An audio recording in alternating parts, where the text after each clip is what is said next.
Welcome back to the Color Authority podcast. This is Judith Van Vliet podcasting out of Madrid, Spain. And today I'm going to be talking to matching Melania. At least this is how you probably know her from Instagram. She's a fashion and textile designer with a degree from Centro, Diseño, Cine and Televisión in Mexico City and the Royal Academy of Fine Arts in Antwerp, Belgium. She was born and raised in Mexico City, and she works on a diverse range of projects within the creative industries, spanning fashion, arts, design, styling, and journalism, all within a completely new creative direction. She has almost 10 years of experience, and she has developed numerous dynamic design projects that are aimed at fostering and promoting a strong fashion identity for Mexican culture from a contemporary and international perspective. Let's hear what she has to tell us.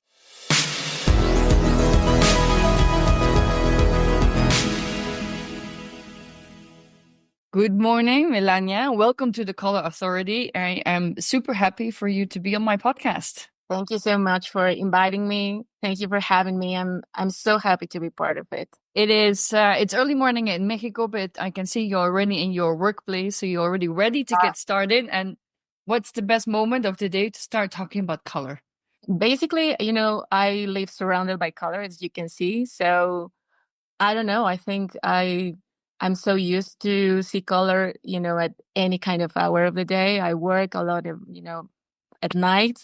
So I don't think there's a moment, in my day that I don't get to see color. It's always, surrounding me.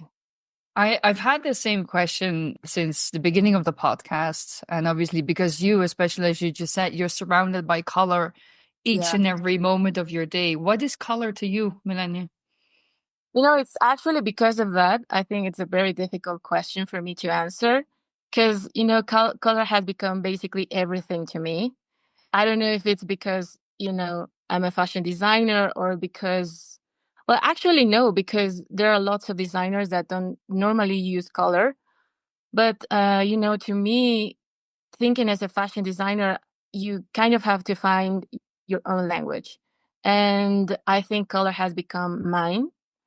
And even without planning it, it was just a very natural way for me to express myself through design. I don't know if it has to do also because I grew up in a culture like Mexico that we are surrounded by color in every single way, whether it is, nature, food, traditions. But, what's funny is that when I was, studying here in Mexico, lots of, friends and people I've met, they actually try to avoid color. But I've come to discover that actually there are lots of possibilities by using color, and even more when it comes to the body, because there's a lot of power in the way we can perceive, I don't know, maybe a silhouette, the body figure, you can change lots of meanings. Also, again, because, growing up in a culture that has lots of meanings around color, I try to kind of ask new questions around color, find other ways to, make other color combinations. Also when I think of color, I'm never thinking of something like flat. I'm always thinking maybe with color with a texture, or maybe color with a silhouette, or I don't know, a fabric. There are certain colors I'm always thinking in certain kind of surfaces. And because of the things that now I'm doing, it's become like even more interesting for me to kind of discover all of the possibilities. Because, sometimes I hear like somebody saying like, yellow is my favorite color, but I'm always like, what kind of yellow? Because, I've discovered that there are so many possibilities that people are, happen to work with very little ideas of color, that now I've kind of became obsessed with, finding all of the colors that nobody has ever worked with. So, it's basically the most important element I get to work with every day. Yeah. And I think also, even if color, it doesn't always have to be a new color, but it's the combination. Because if you combine pink with a color with whom it's never really often, I mean, it completely changes. And then again, the surface, the texture, it's a never ending game. Also because, in fashion, there are lots of rules.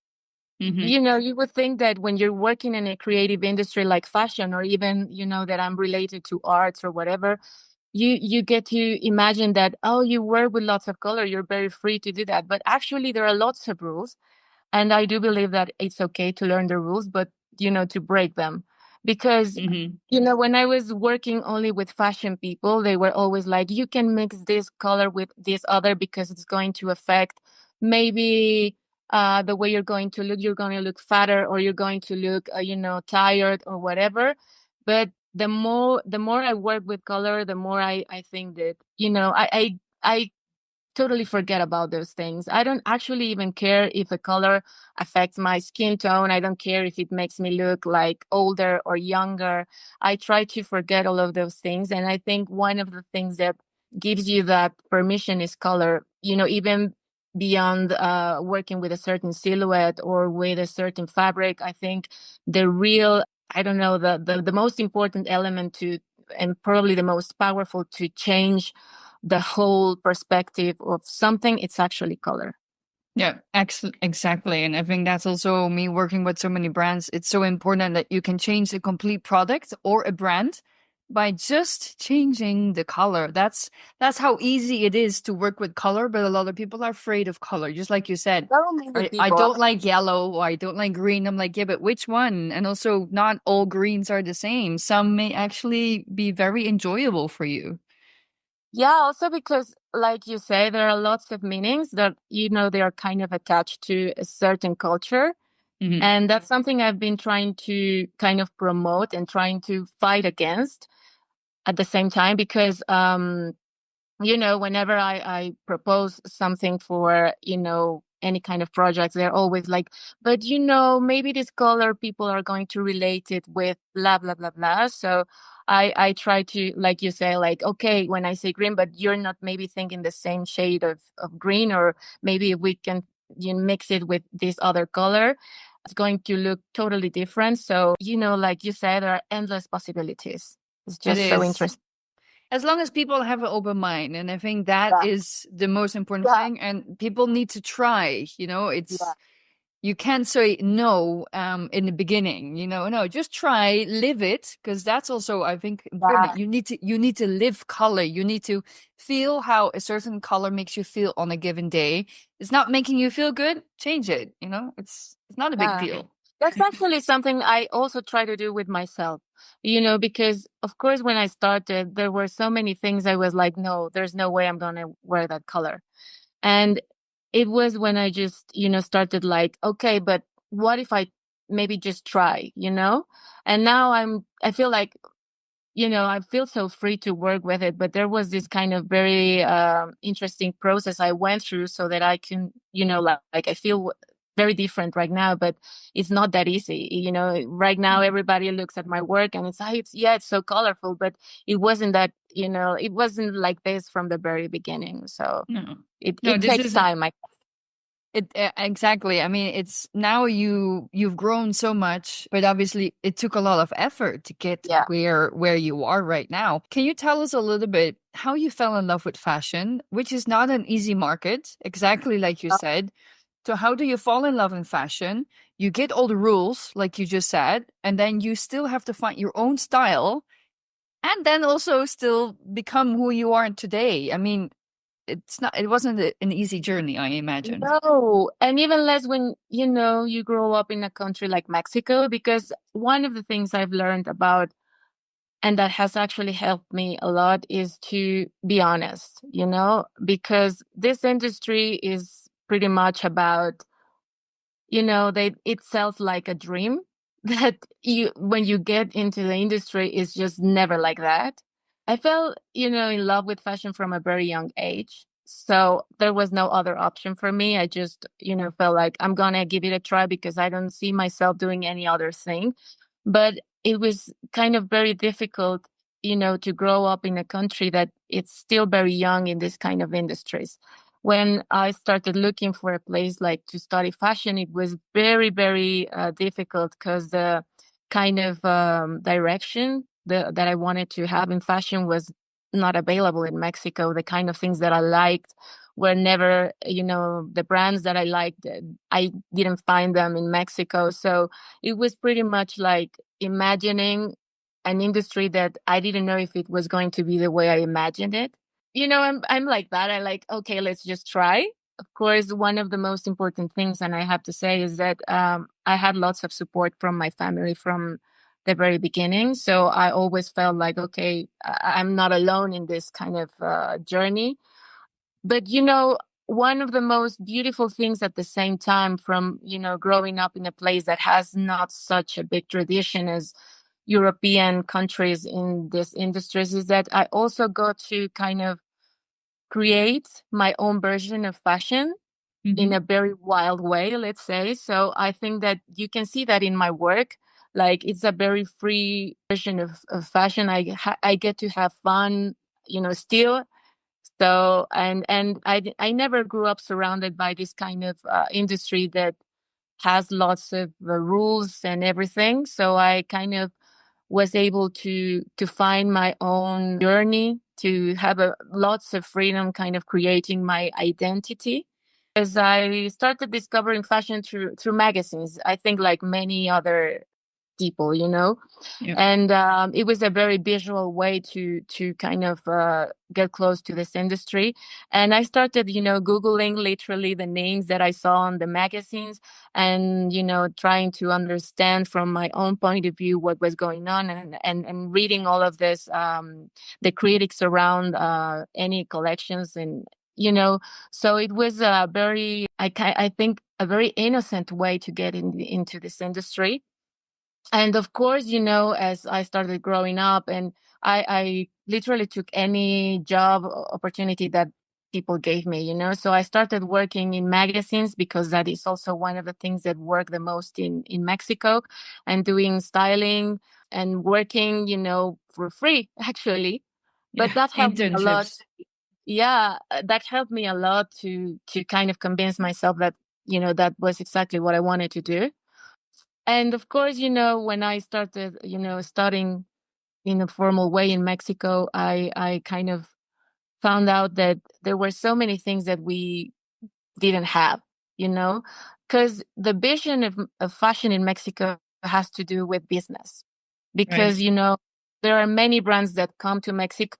So the most of the jobs that you can find here, of course, things have changed a lot. Now you can name different Mexican brands, but the truth is that I don't think there is still a strong industry as when you're thinking of, I don't know, of course, France or, Italy. We're not there. That's the reality. And even less when you're thinking as a fashion designer, because most of the jobs happen to be, marketing or, again, styling or this kind of editorial related jobs. But I wanted to do something creative. So I had lots of difficulties, finding opportunities for me in Mexico. And that's when I, started looking for other opportunities for me. And that's when I literally fell in love with the Belgian industry, because I think it's a very particular point of view in fashion, Yes. a little bit wilder, they are, they're always thinking outside the box. I, again, fell in love through a magazine. I don't know if you've ever seen these magazines that they used to publish, the Show of magazine that the fashion department created a few years ago. A teacher in Mexico, when I was studying here fashion, he gave me that magazine, and he told me, I think you need to see this. And that's when I just, fell in love with it. And one of the reasons was because they were so free to work with color. Yeah. That, it's so, it was, and I get it, because lots of people think that, I don't know, it is maybe because we are surrounded by, I mean, we're next to one of the most important economies in the world. So many of the things that have been done, and the efforts that have been done in Mexico are related to kind of copy the system that, the US has, Yeah. North of all him. Yeah. schools happen to kind of develop a system like, I don't know, Parsons, and I always felt like that's not my thing. I want to Hmm. explore my culture. And I was always, kind of, I felt the pressure, and it was I can't even believe I'm saying it, but that's the truth. I was always pressured to kind of look like something else. I was the weird one of my class, because they were always, I remember back in the day, everybody wanted to be like Alexander Wang, and everybody wanted to work with neoprene and do, very minimal design and monochromatic things. And I remember how many difficulties I had when I was doing my graduate collection, because I had a board of I don't know how many fabrics, and they were like, no, you need to edit all of those things. So I was having this constant fight of trying to find a place for me to exist, creatively speaking. And when I saw the show of magazine, I just felt like, okay, this is a kind of This is it. uh, yeah. Also because I think it's very difficult to reach that point where when you're able to work with so many references and so many colors, so many textures, and not everybody knows how to help you to go to that place. And I think Antwerp has that power, Yeah. they totally get that kind of narrative in fashion. So it was, I think, when I went to Antwerp that I was able to kind of find my real voice. And it was so funny that I actually went so far away to kind of find my voice that was very linked to the culture that I've always been surrounded by, that but that many people in Mexico refuse to accept in a way. Yeah. So it's been a very personal kind of, like I said at the beginning, a very wild way to understand fashion.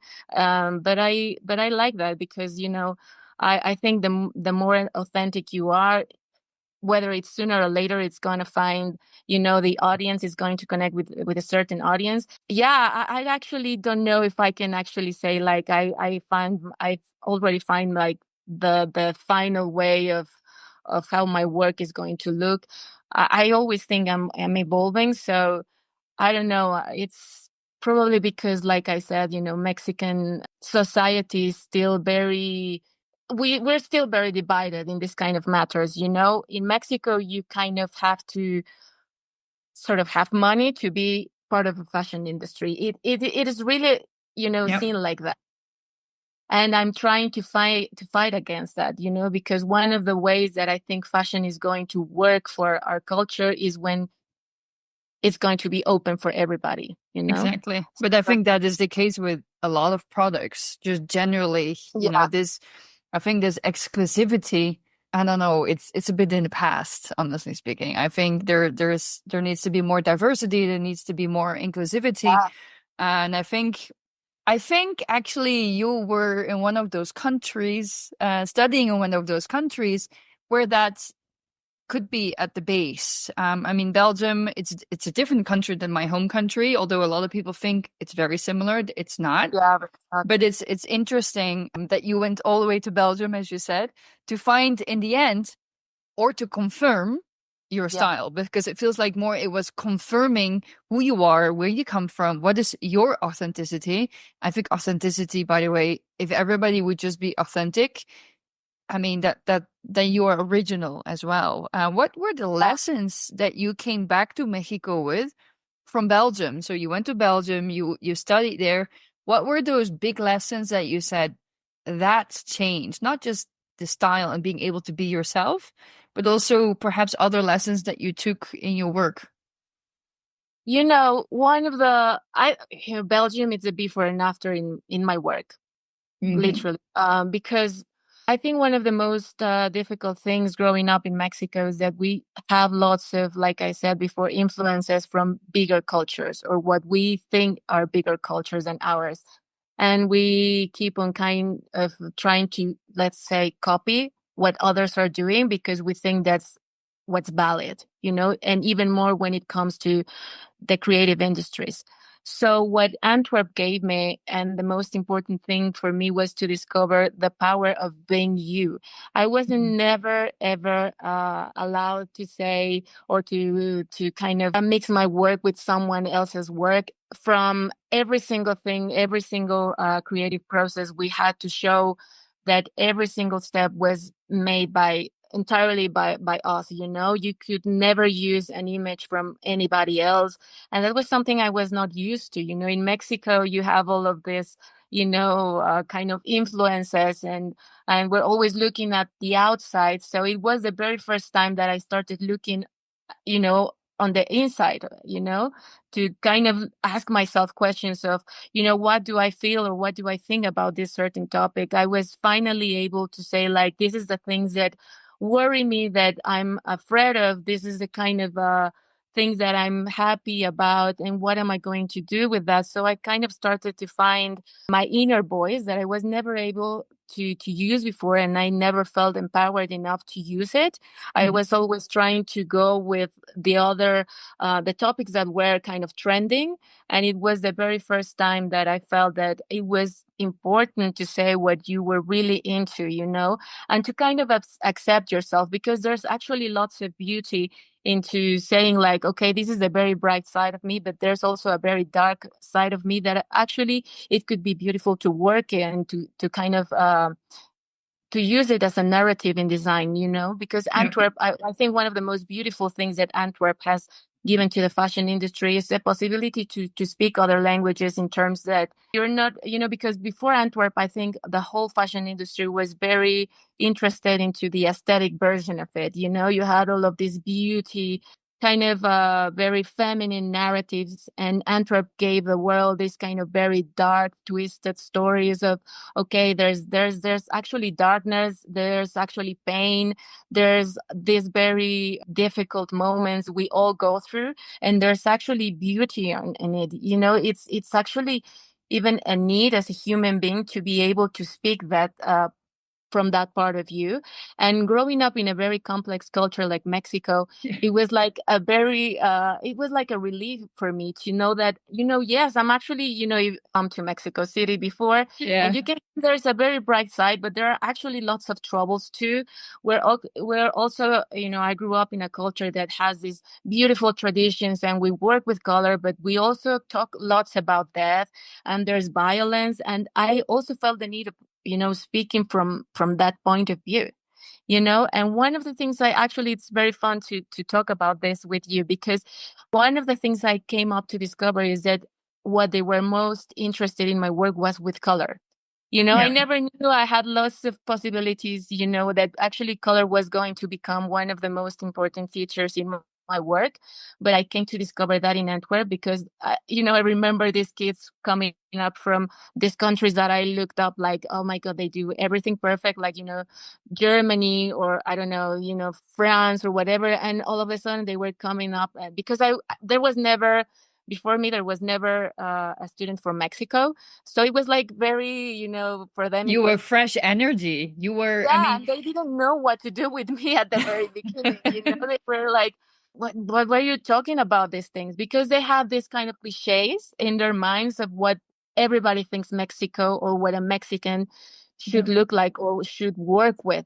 And when they started looking at the way I was combining colors, they were like, can you show me how do you mix this, or how do you make these decisions? And I was like, it was the very first time I started questioning myself, like, how did I actually ended up, with these color combinations? Because before that, I was just doing it like casually. Exactly. Yeah. Yeah, but I think if you are born and raised in a country like Mexico, it's like innate. I mean, Yeah. I wrote so many articles about this. Also, my late article in Manera magazine, and also another article for AD Mexico Latin America. It's innate. You have it, and for Europeans, this is Yes. like to suck up that energy and to sponge and to try to copy, because I think now the world is sort of upside down. Just like you said, Mexicans look to Europe, they look to the United States thinking it's better. You even have a word for that. But now the whole world is looking at Mexico. Yeah.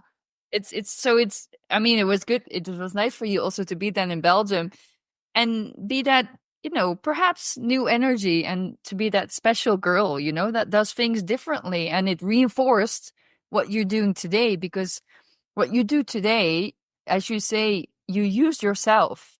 I mean, Yeah. there's fashion designers that are obviously the end of the catwalk. They come out, they show themselves, and then we finally know Mm. they do interviews. That's them. You are there. You use your body, as you said, to communicate and to make connections between what is Mexican culture, street art, also contemporary art, and then fashion and architecture even. Yeah. How did you come up with the idea to use yourself? as your whole person? It was practically an accident and Mhm. practically a necessity for me because you know, when you kind of fell in love with this kind of industries, you're always thinking that you're gonna have fun and it's all about creativity. And then as things start to get formal, you get to realize that actually fashion works as any other industry. And even more when you're again coming up from a country that has not that really doesn't have many possibilities to choose from, to work at, or whatever. And because, many people ask me, like, why didn't you stay in Belgium or you moved Mm. to France? But one of the things is that I actually found out that I needed to use my voice, creatively speaking, that I was never going to be happy, to be part of a creative team, to be the 100,000 designer at, I don't know, whatever brand you name it. I know there are lots of people that look after that, Yeah, and and that's that all they might, want. Yeah. I mean, it's okay. I'm not saying that this is not going to work for everybody. I mean, that's great. But I actually was able to explore many versions of the fashion industry before, coming back to Mexico. And I just realized that I needed to use my voice. I needed to kind of even just give it a try, like I want to know that I'm able to have a place where I can express myself. And I started to have lots of job opportunities here in Mexico, but they were always like very, yeah, the formal side of fashion. And also because of the kind of perspective that I was using in fashion, I was never it was not very welcomed here in Mexico. Everybody told me like it is too much, you need to Mm. learn to repeat yourself because what you do is never going to sell. And I get it. I mean, because at the end of the day, you have to understand that you are part of a country that has many other. I mean, we're still not there. I mean, people have to work, they need to be comfortable. The country is, I mean, the city is chaos every day. So people are actually worried about other things before fashion. That's reality. Everybody wants to have a nice look and whatever, but it's actually impossible when you have so many things to do. And I get that. So, I mean, to think of selling, I mean, and to be able to maintain maybe, I don't know, a brand or whatever that I could live from, it was to think that was basically, it was never going to work. So I just gave it a try. Like actually one of the it was actually in Antwerp that they gave me this kind of advice is that, because they're actually pretty smart on the way they take every one of the people there. And they were always like, you can use yourself because it is very natural for you to express through yourself. And I was never aware of that because when you have anybody else but you, and because nobody wanted to wear the things that I was doing, and it was a very natural way for me to discover that I was actually kind of my own muse. Let's Hmm. just say that because everything I started working in, in fashion as a student, I was always wearing my own things. And they told me like, whatever you do, wear it. Let people see what you're doing, that you're going to be your best kind of advertisement, and I was never aware of that. So when I came back to Mexico and I was giving it a try, working here and there, I just felt like, what if I mean, if nobody's going to buy the things that I designed, then I'm going to do it for myself. And I just, because there was social media, I just felt like, what if I post it? What if Hmm. I kind of do a kind of diary, a fashion diary of the things I'm wearing every day? And I never ever thought that it was going to end up in what it is now.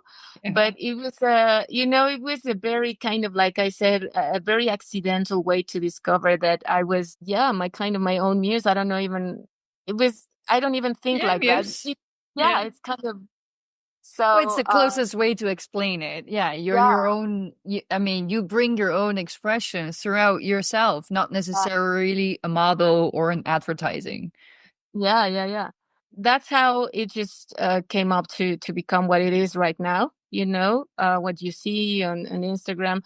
But it was never a plan. It was never something that I formally thought of. It was just something that I felt the need of having this place or this opportunity to keep on expressing myself. And because I felt that I needed to keep on kind of exploring my ideas, and I just felt like there's no other place better than May, because I heard lots of time, that nobody's going to buy what you do. Yeah. So I just It felt got in like, your okay, head. yeah. Yeah. So I Yeah. just felt like, I mean, okay, but then I'm going to do it for myself. And yeah, it's But just, now you have to plan, because now, I mean, now people expect like the next post and the yeah. next style and where she's gonna be the next time. Is she gonna you're Well, doing something at Zona Mako, for sure you're gonna be at Mako for some place. yeah. But how do you now plan that? Like, how do you know what to design, what to Uh, wear? Or is it, I mean, it can't really only be random, right? You have to select, you have to prep. It's a lot of work. it's a lot of work, but the truth is, I mean, that is probably one of the questions I get asked the most, like, how is this whole thing working and what. Yeah. But the truth is that because of how things develop, this whole time it's a very difficult question to answer because there's no answer. What I think about creativity is that you have to keep on finding new possibilities. I don't like to stay still or to keep on repeating myself. So I actually like to, I mean, this project was like a miracle for me to discover because everything is different every time. There's actually lots of differences from, you might see there are like the same kind of results of a photo where I am matching, but there's actually not a single, I mean, some of them are you can say, okay, this was something similar to this other thing. But the fun part for me is that everything is different all of the time. I actually like to always be, kind of reading, kind of investigating what's coming up. Of course, because, in the fashion industry, that is actually something you necessarily have to do, like you have to understand what the next trend is going to look like or what's coming up in a kind of silhouette or whatever. And I like the trend forecast situation. That's Yeah. something Do I you use actually color enjoy. trends? I don't know if I'm using it as that because I'm actually, as you can see in what I'm doing, I'm mixing my sublot with the way other industries work. So Okay. something that I've discovered is that at the end of the day, we're all connected. Hmm. Sometimes I work with artists and they tell me like, no, my process is very personal and blah, blah, blah, blah. But at the end of the day, we're all thinking the same way. We're all feeling the same kind of things because we're part of the same situation, Yeah. and We look it at the doesn't same matter. things. Yeah, and it doesn't right now. I don't think I mean, it doesn't matter if you're in Mexico or if you're in India or if you're in whatever. We're all connected. So it's very interesting for me to find kind of those connections. But because of how I mix my work with someone else's identity or their narratives, I don't necessarily think that I have to use every single trend.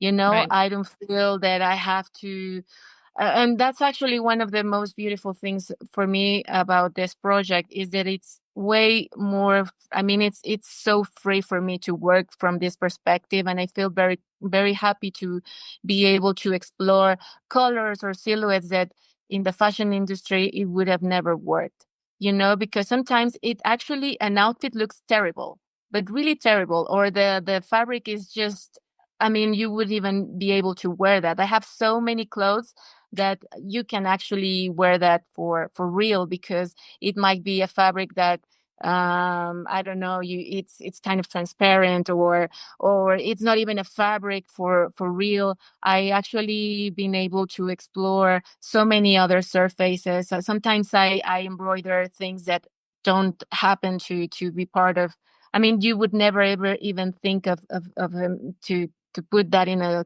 piece of clothing. Right. uh so I work with paper, and that's something that Antwerp gave me, because we were constantly pushed to think outside the box, to kind of find other ways to work, with the human body. Sometimes I use, like I said, paper or cardboard.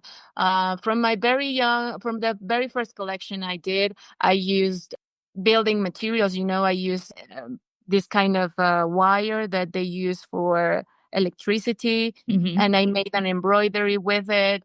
I use lots of plastic. Sometimes people think that that is trash. That is treasure for me. So I don't know. There's not a single process. I do many other things that would be impossible to sell, that would be impossible to think of, to wear for real. But you And I can think because that, you don't have a production, you know? yeah. So yeah, there's not a single answer, and that's the beautiful part of this project, I think. Yeah. When you think about, when you come across your next, I should say, your next project, and you're thinking about how you're going to style yourself or your clothing, what's the role of color? Like, is it already at the beginning? Is it something that, as you said, intuitively comes to you? Or is it something that you really, match for how much possible? I think color is actually the most important part of this project, you know, because I think it's actually it plays the most. Yeah, I think it's the essential element of what I'm doing, because it's the thing you see the most of, or what you can understand the most about, I don't know, a space or an art piece, because sometimes it's a very complex painting, let's say, and I have to decide which color am I Yeah. going to choose from all of that, that they used in that 50. painting. Yeah. Yes.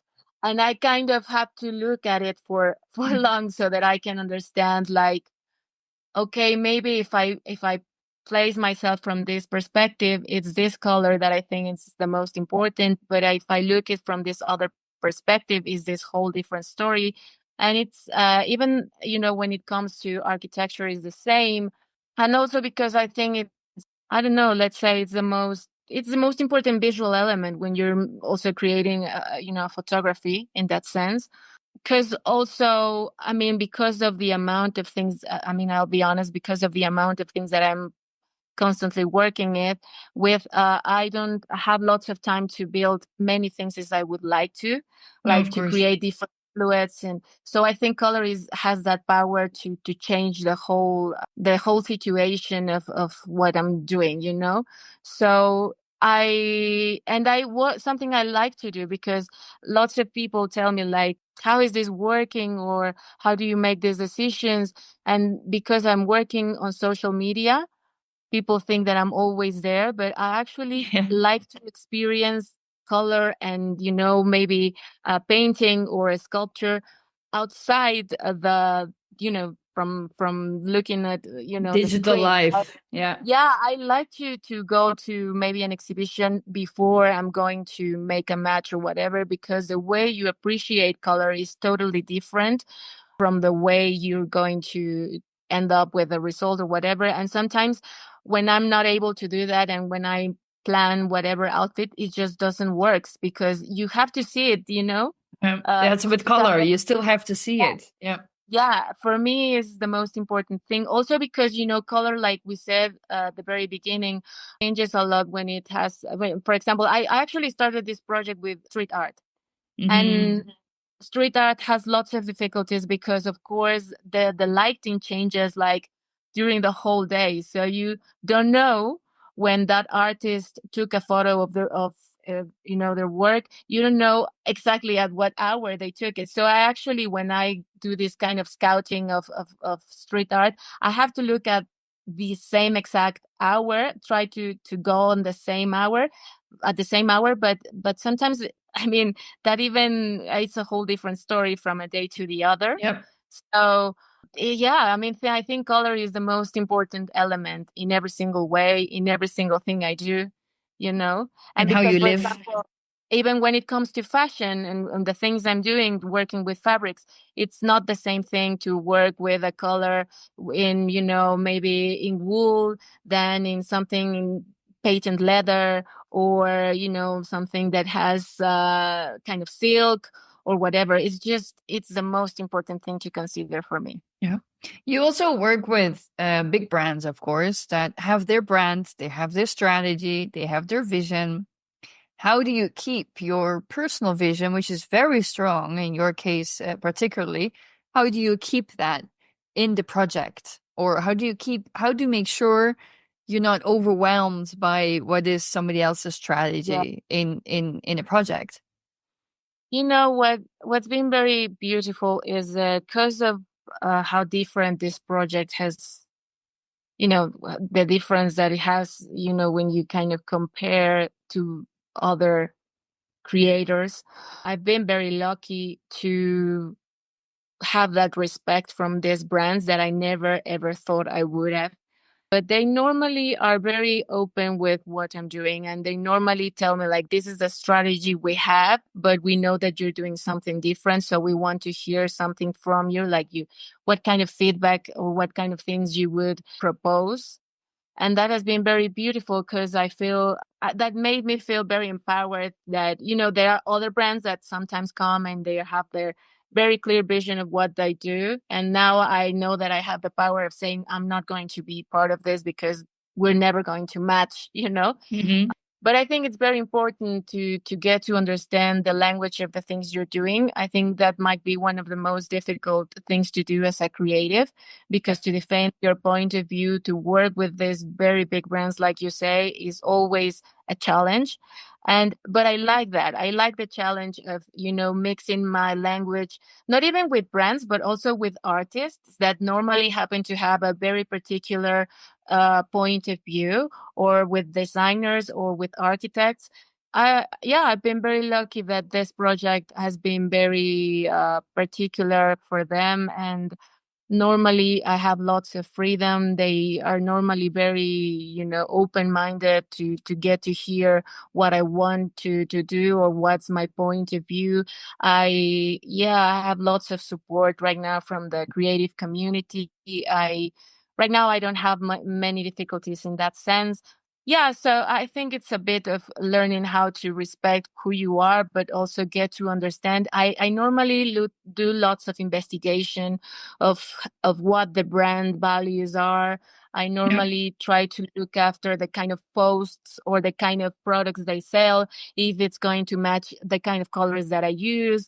Like a few months ago, a brand came by and they told me like, we're going to do this product in this kind of colors, and you work with colors. And when I saw it, was like, it's not the kind of colors I work with. It's not going to be, I mean, it's not going to work for you. It's not going to work for me. But I normally happen to be very aware of the things that I'm going to say yes to or no to. And Yeah. I have lots of support from It's that. again, it comes back to your authenticity, right? Doing what is authentic to who you are and who you are as a person and as a fashion designer. Your your online life, as you said, it was like from one moment, boom, it exploded and it changed. I'm sure it changed many aspects in your life. How do you balance? You need to create, which is, I mean, we're both content creators, you much more than I even. It's like sometimes you're just like, Yeah, how am I gonna get to the next, content? yeah. How do you balance that with also your personal life and your personal needs in life? This is my whole life. When you get in this kind of industries, you really have to understand that it's going to be your entire life around Hmm. this. You really have to love this, because there's no other way you'd be able to work in these industries. You have to do basically everything. So for me, there's not a moment where I feel like because I'm always making new ideas. I'm always trying to solve things, even when I'm doing some maybe eating or sleeping, I'm always thinking of these things, but I actually like it. But, actually, when it comes to thinking of kind of becoming a public figure, if that's something to say, it was very challenging because, as you said before, fashion designers, yeah, they might have this kind of public profile, but you don't necessarily have to have it. Like it Hmm. is through your work that you kind of show yourself to the world, you Exactly. know? And I was trained like that. And even more, when it comes to Antwerp, like the whole vibe is to have like a low profile. You have all of these names like, Martin Margiela, so everybody has this very low profile. Dries And van even for Noten. them, yeah, and they all have this very kind of a, a life outside the public eye. Yeah.